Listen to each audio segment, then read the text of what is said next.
What's up, YouTube? So a majority of my videos are really going to be about Boruto slash Naruto, but Dragon Ball is one of my favorite mangas and anime, so I'm definitely going to be making videos like this one, for example.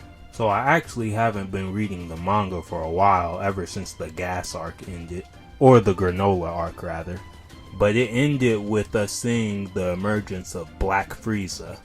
And since the granola arc ended, we've been getting a retelling of the Dragon Ball superhero movie in the manga. And I've read a couple of the chapters, but I actually haven't been reading Dragon Ball lately. But what I want to talk about today is what comes after the Dragon Ball superhero manga arc. Should we really go straight into a Black Frieza arc right away?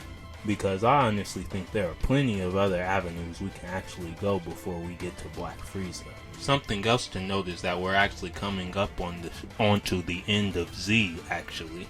Because as you know, at the end of the Majin Buu saga, there was a large 25-year time skip.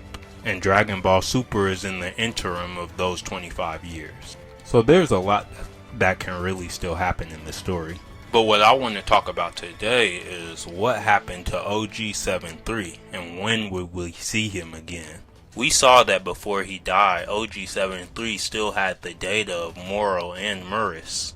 Murus being Whis' brother, an angel trainee who has Ultra Instinct. I believe that power that OG-73 possesses will be harnessed by someone going forward. It's been a while since I've read it, but I believe that OG-73 was in the possession of the Heaters at the start of the Granola arc. And since Frieza recruited the rest of the Heaters after Elec was defeated, that would mean that OG-73 is currently in Frieza's possession, which is very dangerous. Frieza was already a menace, training for 10 years in another dimension, I believe, to attain his black form. Or was it 80 years? I'd have to go and look again. But Frieza trained a substantial amount of time.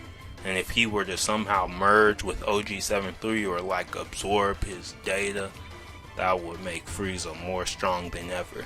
But a theory that I thought of was, what if OG-73 combined with the remains of Cell Max? We know that Cell Max was unleashed before he got completed. And we also know that OG-73 was destroyed, but once his head was recovered by the Heaters, they made an army of him. But I was so much thinking that the destroyed part of OG-73 merged with the remains of Cell Max. Cell Max would have access to Ultra Instinct from Murus and then magic from Moro. But this is just a theory going forward. I just thought that they were teasing us because Cell Max was not brought out at full power. And it would be cool if they fixed him up to true power before the end of the series. As for what's coming next though, I do believe it's time we finally get like a Demon Realm arc or something along those lines. I'm thinking enemies that can rival Gods of Destruction, because I believe that Goku and Vegeta are now at that level. Or reaching that level anyway. We also learn in Dragon Ball Super that the Supreme Kai actually have demon counterparts in the Demon Realm. And then there's always who we spoke about, the top 5 fighters in all universes, with the Grand Priest being one of them. Who are the other 4? And how will Oob be utilized going forward in the story? There are just a lot of things I want to see from Dragon Ball going forward. And then one of the biggest things I want to see is a fight from none other than Beerus himself. Beerus' true strength is shrouded in mystery, as the story always makes him as strong as he needs to be in the current situation at hand.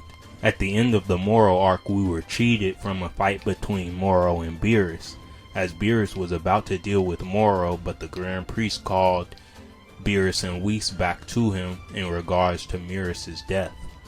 I believe even a movie in the future would be sufficient enough to see, like, Beerus' power level at some point. How strong he is, a being in the universe who could stand up to him in a fight. But those are just some of my thoughts concerning Dragon Ball. Once the superhero arc is over, I'm definitely going to be covering more Dragon Ball videos. I'm actually an avid Dragon Ball Xenoverse player. I still play, but I play with mods. That's the only way it's actually fun to me. But there'll definitely be loads of Dragon Ball content on the channel in the future. So if you want more of that, definitely subscribe. But that'll be it for this video. Later, guys.